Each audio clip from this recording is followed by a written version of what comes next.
What if I told you a single sprinkle of a mineral can change a calf's skin, a hen's eggs, and even the way your own cells copy DNA? That's a bold sprinkle. You're talking zinc, right? The quiet multitasker in the back of the enzyme classroom.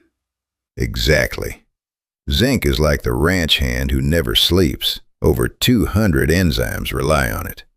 DNA transcription, protein building, cell division, the whole assembly line. And the immune system too.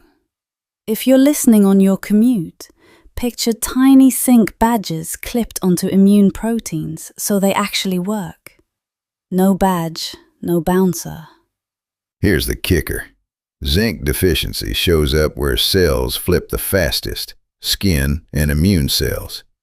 In cattle and sheep, you'll see parakeratosis, basically rough, scaly skin, plus slower growth and less milk. I've seen those photos. Hide looks like old paint. And pigs get it worse.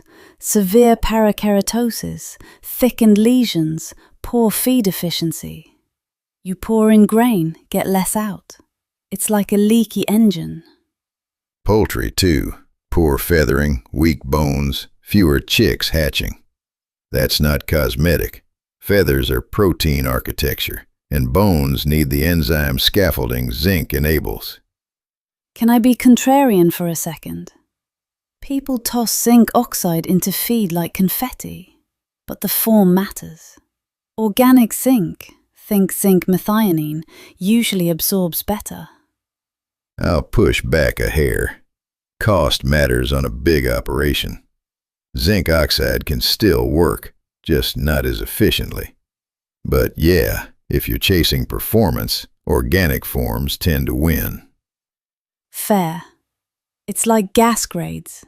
Regular will run the truck, premium purrs smoother. And since we started with zinc, let's step sideways to manganese, the joint whisperer. I love this one.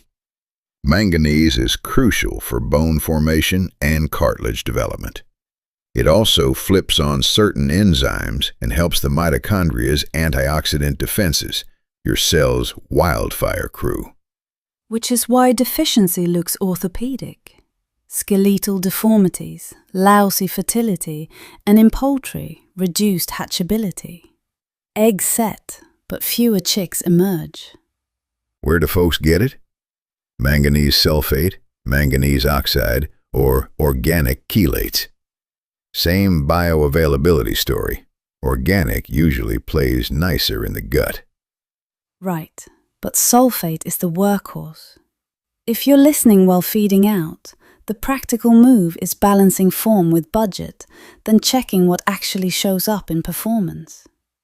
Okay, iodine. Tiny mineral, huge drama. It's the backbone of thyroid hormones, T4 and T3.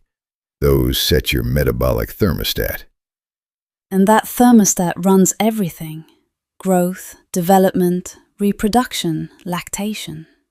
When iodine's low, the thyroid swells, goiter. Newborns can be weak, growth lags, fertility dips, and again in poultry, hatchability drops. Mechanism-wise, without iodine, you can't assemble T4, T3. So the system floors the gas. Signals scream, "Make more!" But there's no parts on the shelf. The gland just balloons. It's a neat through line today. Tiny inputs, giant outcomes. Zinc keeps the skin and immune fast lanes paved.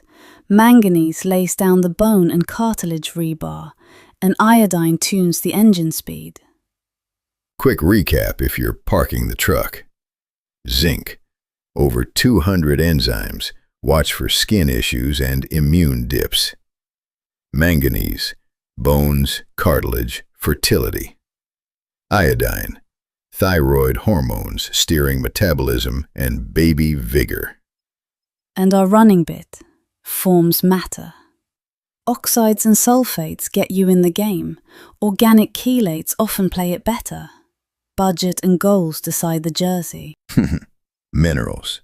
The smallest line on the label, the loudest impact on the ranch. Keep your eyes on the animals and the enzymes.